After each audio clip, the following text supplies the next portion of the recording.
Samajwadi party के प्रवक्ता हैं, जिनकी पार्टी के अध्यक्ष ने ओवैसी की अपने एंट्री को बैन कर दिया है। तो मैं आशुतोष जी से पूछता हूं, भाई आशुतोष जी, ये अपनी मोहब्बतों का, अपने वोटों का, अपनी विचारधारा का और मुसलमानों के समर्थन का टोकरा लेके आपके दरवाजे हैं, आप इनको क्यों ठुकरा रहे हो? इनको आगे बढ़कर गले लगाने के बजाय आप इनके ऊपर प्रतिबंध क्यों लगा रहे हो?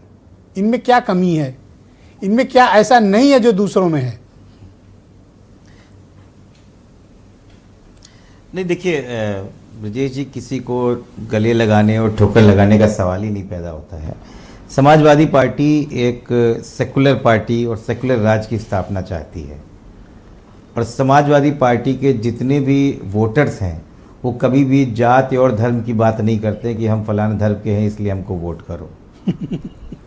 लेकिन जिस प्रकार से आदिल भाई बातें कर रहे हैं, तो कहते समय लजाते हैं। चुनाव लड़ो, पूरा देश आपके लिए खाली है और संविधान आपको ताकत देता है। जी बिल्कुल।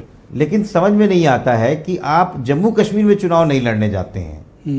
पता नहीं क्यों नहीं लड़ने जाते हैं। ओके। आप केरला में भी चुनाव नहीं लड़ने जाते हैं, आप कर्नाटक में भी नहीं लड़ने जाते हैं, आप हरियाणा में भी नहीं लड़ने जाते हैं, आप उड़ीसा में भी नहीं लड़ने जाते हैं, आप पंजाब में नहीं लड़ने जाते हैं, हिमाचल प्रदेश में नहीं लड़ते हैं, लेकिन आप यूपी बिहार के लिए बिल्कुल उतावले हो जाते हैं। क्या ऐसी वजह है?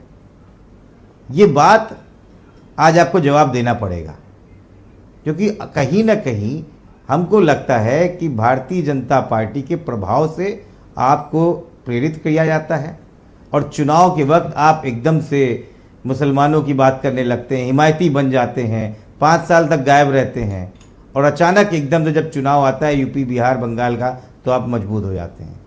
क्योंकि यही वो जगह हैं जहां पे भारतीय जनता पार्टी क्षेत्रीय आपको इस बात का शक है कि ओवैसी और उनकी पार्टी बीजेपी से मिली हुई है, या आप इस बात को लेकर आश्वस्त हैं और आपके पास एविडेंस है?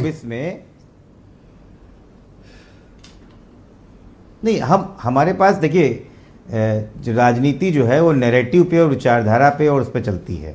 समाजवादी पार्टी ने 2024 में एक बहुत ही सफल प्रयोग किया है।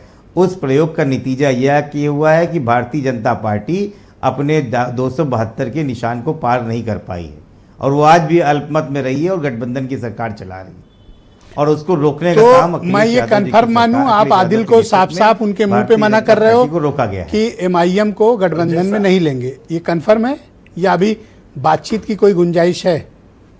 अभी अब देखिए भविष्य कोई नहीं जानता, लेकिन फिलहाल अभी तक जो हमारी रणनीति है कि हम जिस गठबंधन से लड़े थे 24 में, उसी गठबंधन से 27 में लड़ेंगे। ये आपका मन का डर भी तो हो सकता है कि ओवैसी अगर मुसलमानों के बीच स्पेस पा गए तो फिर आपके प्लाट पर कब्जा कर लेंगे।